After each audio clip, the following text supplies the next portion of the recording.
Una sa lahat, gusto po naming pasalamatan ang mga Pilipino dito sa Ireland sa maaga at walang sawang pagtulong sa mga kababayan nating nabiktima ng bagyong Yolanda. Ngunit marami pa rin po sa kanila ang nangangailangan ng tulong natin.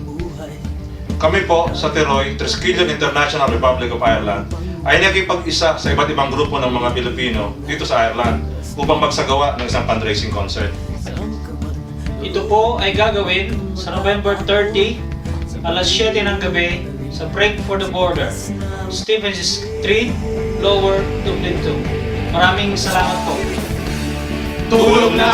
Tapang na! Tayo na!